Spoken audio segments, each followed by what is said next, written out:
1964. Hay golpe de Estado en Brasil y Bolivia, una invasión británica en Estados Unidos, y nace Mafalda. En deportes, Muhammad Ali se convierte en rey, los Juegos Olímpicos de Japón son un éxito y Argentina juega un torneo de fútbol en el cual baila a Brasil y vence en la final a Inglaterra, ganando una competición que la FIFA sigue sin reconocer. ¡Nos robaron! Vení, sumate, no te pierdas detalle porque este 1964 es el año de los legados. Soy Gabo Merlino, esto es Cambalache, la historia del otro lado de la historia.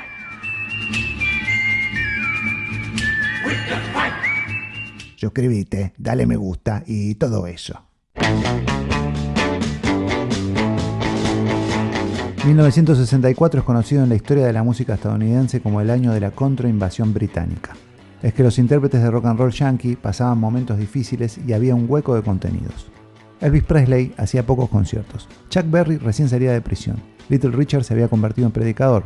Buddy Holly de Big Bopper y Richie Valens habían muerto en 1959 en un accidente aéreo, Eddie Cochran en un accidente automovilístico, y Jerry Lee Lewis se había visto envuelto en un escándalo al contraer matrimonio con una niña de 13 años y estaba en ese momento casi cancelado, en palabras de hoy. Ah, bueno. Che, rubiecito, ¿algún otro quilombo más? ¿No nos querés sumar? El twist, una música de baile muy comercial con Chubby Checker a la cabeza, seguía funcionando, pero los editores de las casas discográficas necesitaban buscar nuevos ídolos, capaces de cubrir los espacios vacíos.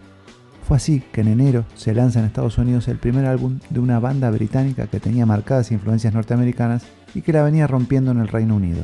La banda se llama The Beatles. Así a cualquiera le va bien. Su éxito va a ser meteórico. 10 días después del lanzamiento, el 1 de febrero, alcanzan por primera vez el primer lugar en las listas discográficas con la canción I Want to Hold Your Hand. El 9 de febrero aparecen por primera vez en The Ed Sullivan Show, el programa más visto de la televisión, y marcan el récord de rating histórico en Estados Unidos. Dicen que los vieron 75 millones de personas. No contentos con eso, 2 meses después, el 4 de abril, ocupan no solo la primera posición del ranking Billboard de canciones, sino las 4 siguientes, o sea, las 5 primeras posiciones, con Can't Buy Me Love, Twist and Shout, She Loves You, I Want to Hold Your Hand y Please Please Me. Repasemos el nivel de inglés, flaquito. Nunca más sucedió algo así con una banda. Todo era Beatles en Estados Unidos. Pero no se quedaba ahí. Pronto llegaría otro grupo inglés que en ese 1964, entre enero y abril, estaba lanzando sus primeras grabaciones. Se llama The Rolling Stones. Ay, me vuelvo loco. Y si querés algo más intelectual que venga de Inglaterra, no te preocupes. El 5 de julio nace una banda de rock que se tornará algo así como psicodélico. Se llamará Pink Floyd. Definitivamente es una invasión. Comunicado oficial, hoy 14 de abril, el gobierno de Estados Unidos ha detonado una bomba atómica de prueba en Nevada. Es el número 364 que arrojamos en los últimos 19 años. Qué eficiencia, ¿no, Rodolfo? Excelente trabajo esos muchachos.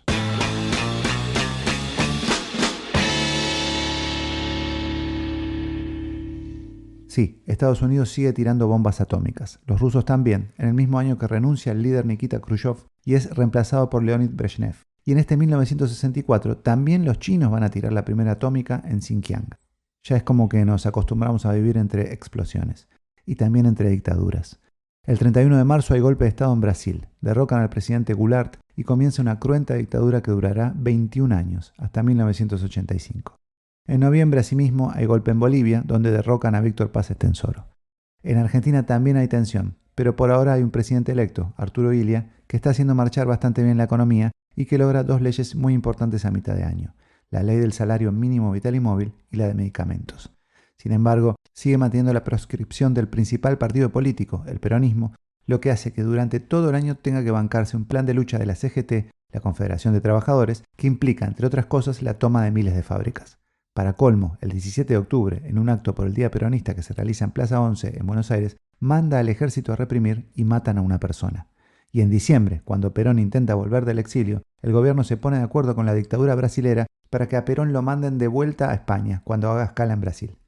Y si bien ese mismo año deroga el decreto 4161 que impide nombrar a Perón y al peronismo, Illia ya tiene, por todo lo otro que hizo, a más de la mitad de la población en contra y pronto tendrá, por otras cuestiones, a las farmacéuticas, las petroleras y el ejército también de enemigos. Falta tacto. Perú también tiene un año especial. Por un lado nacen los Saicos, uno de los grupos musicales pioneros del punk rock, negado por muchos anglosajones. Echemos abajo la estación de tren, echemos abajo la estación de tren. Pero por el otro, el 24 de mayo, en un partido de fútbol clasificatorio de los Juegos Olímpicos entre Perú y Argentina, un fallo del árbitro que le anula un gol al local genera una tragedia. Peleas entre hinchas, gases lacrimógenos de la policía, estampida de gente hacia la salida, puertas cerradas. El saldo es de 328 muertos, la mayoría por asfixia, y cientos de heridos, la peor catástrofe en un evento deportivo de la historia.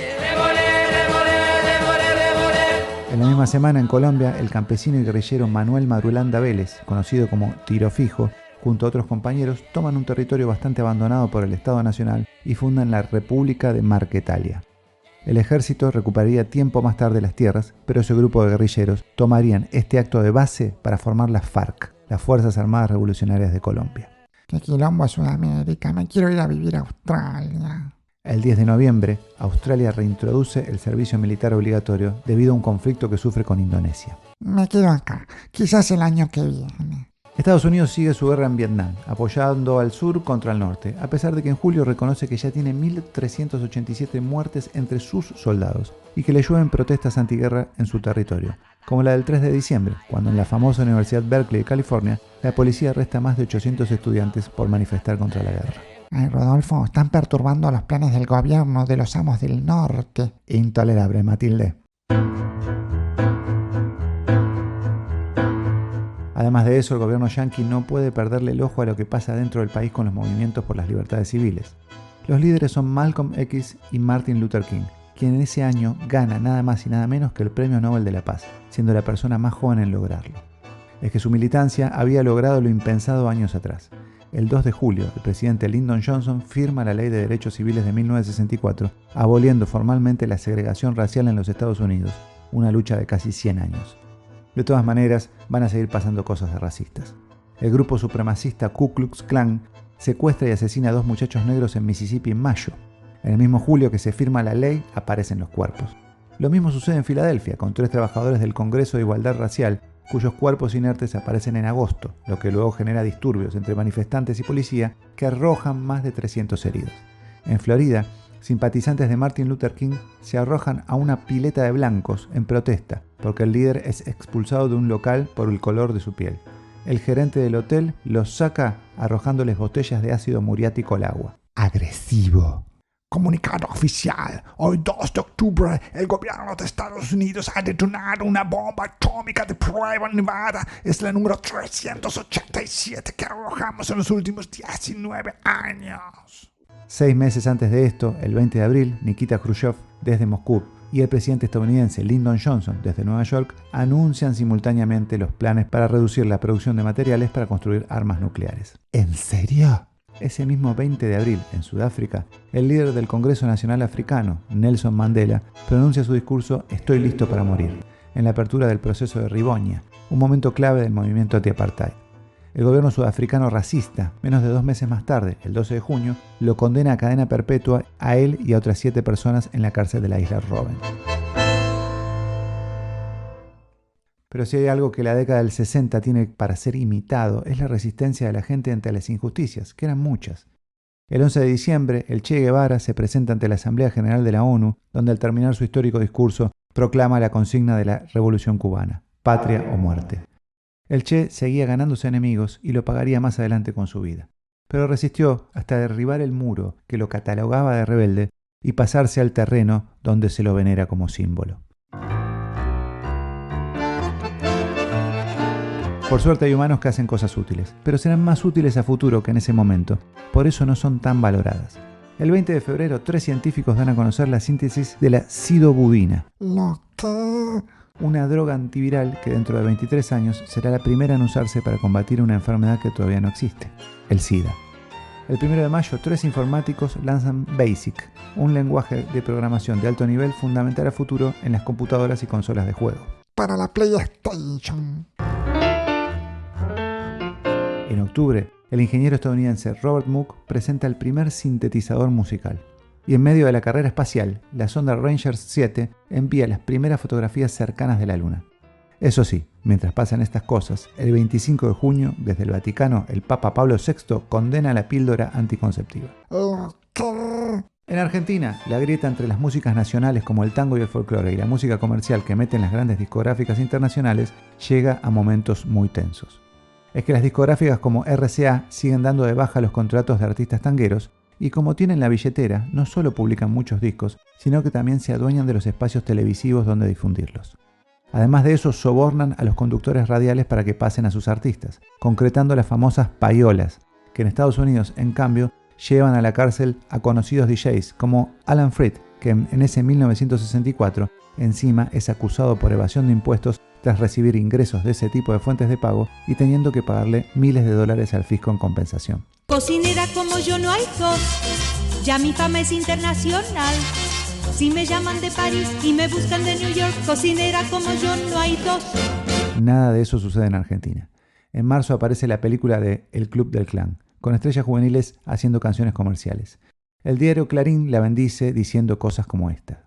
Mientras haya música, bailes y canciones, una película como esta cumple generosamente su propósito sin defraudar al espectador. Vamos a verla, Rodolfo. El diario dice que es muy buena. Qué suerte que tengo una madre tan buena que siempre vigila mi ropa y mi cena. Qué suerte la vida que corre en mis venas. Qué suerte que hay noches de luna serena.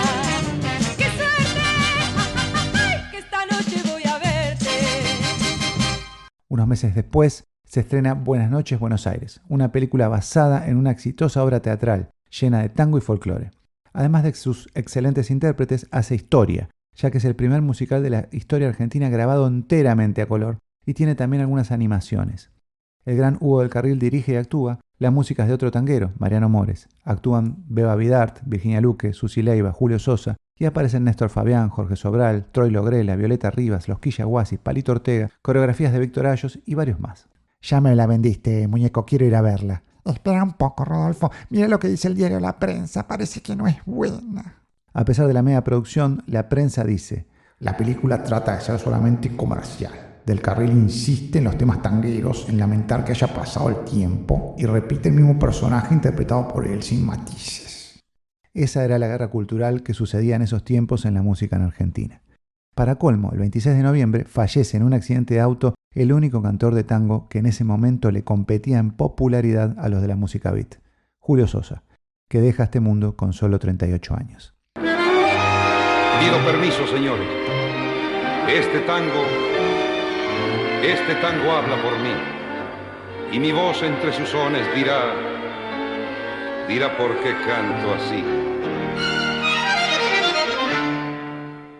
También se estrena un buen documental llamado Carlos Gardel, Historia de un ídolo, dirigido por Sol y Schroeder, con música de Héctor Stamponi, coreografías de Copes y Nieves, pero no tiene mucha difusión.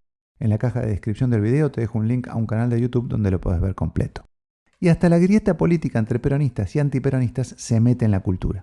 El gobierno termina sancionando al artista Hugo del Carril, excluyéndolo de la delegación argentina en el Festival de Cine de Acapulco por haberle exhibido el film Buenas noches, Buenos Aires a Perón, que se hallaba exiliado en España. Ni una película puedo ver tranquilo, Chabela.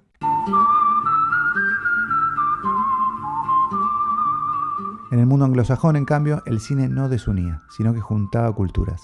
Ya desde los 50, en plena posguerra, el cine estadounidense colaboraba con los mercados europeos, donde era barato filmar y sumar nuevas producciones. Fue así que en 1964 también aparecerá una de esas tantas coproducciones, solo que esta revolucionará la forma de hacer cine. La película se llama Por un puñado de dólares y es la fundadora, o por lo menos la gran difusora a nivel mundial del subgénero Spaghetti Western, continuado y admirado por figuras contemporáneas como Quentin Tarantino. La peli está protagonizada por un estadounidense, Clint Eastwood, filmada en España, dirigida por un genio italiano, Sergio Leone, y musicalizada por otro genio italiano, Ennio Morricone. Será la primera de una trilogía, la trilogía del dólar, y un éxito total, al punto de haber costado solo $225.000 su realización y haber recaudado $3,5 millones, además de dejar un legado incalculable.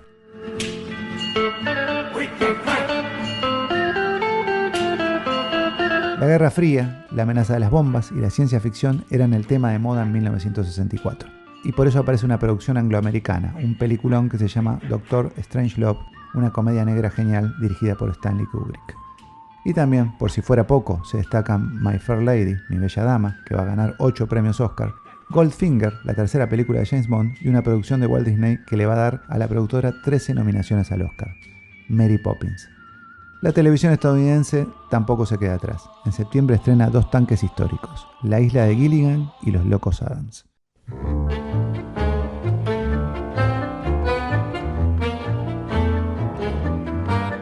La música argentina sigue creciendo de todos modos. En 1964 el bandoneonista Astor Piazzolla edita su disco 20 años de vanguardia. Otro bandoneonista innovador de esa época es Eduardo Rovira. Ambos comparten escenario ese mismo año, con sus agrupaciones en el local 676 en una histórica noche. Tocan música muy elaborada, con algunos instrumentos amplificados y usando nuevos elementos rítmicos y armónicos, algo totalmente nuevo en ese momento. El estilo de ambos es la base para la música que hacemos los tangueros de hoy.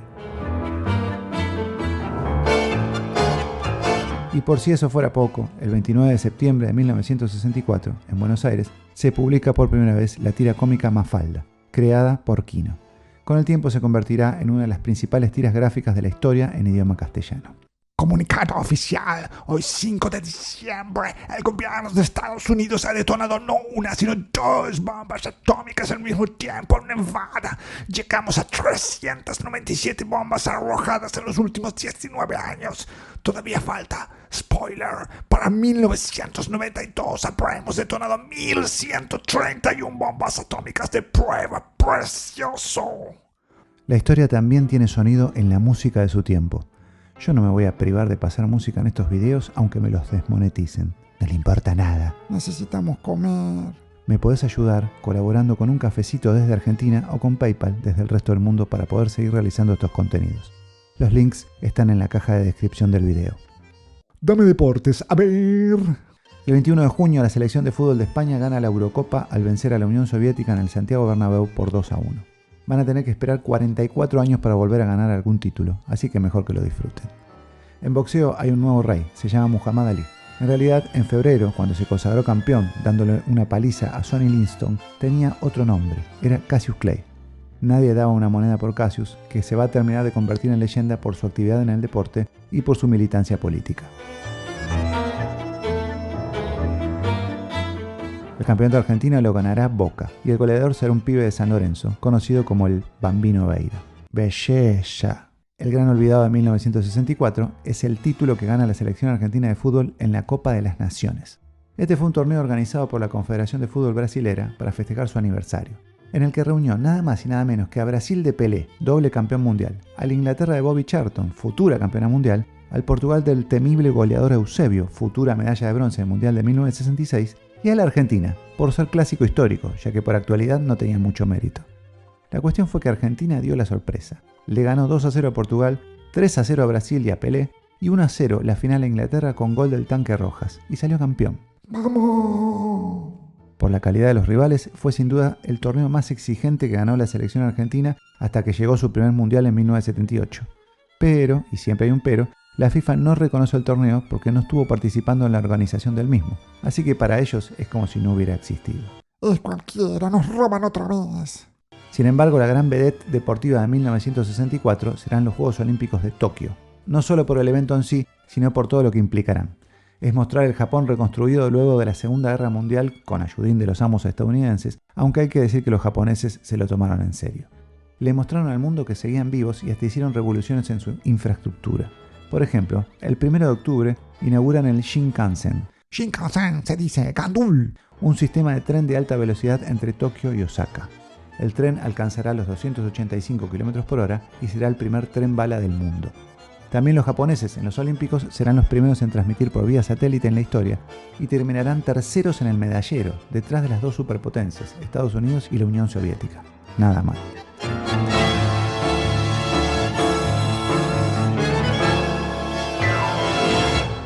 La delegación argentina muestra en los resultados el desfinanciamiento que viene sufriendo desde 1956. Obtiene una sola medalla, en equitación. La presea es de plata y la gana, casi como un símbolo de esos tiempos, un militar. Carlos Alberto Moratorio, capitán del ejército argentino, montando al caballo Chalán. 2 años más tarde, Moratorio y Chalán serán también campeones mundiales de equitación. Qué suerte que hay gente que siente darte cariño. Llegamos al final. En este 1964 pasó de todo, como siempre, pero me parece que es un año especial, un año de legados, de cosas que van a durar mucho tiempo. O quizás es mi impresión, qué sé yo. Si tenés más eventos de ese año, sumalos a los comentarios, yo me voy a brindar. No, el turrón ese no se puede masticar, dame turrón blando. Sin almendra, sin almendra. Se viene 1965. Feliz año nuevo. ¡Qué suerte! Soy Gabo Merlino, esto es Cambalache, la historia del otro lado de la historia.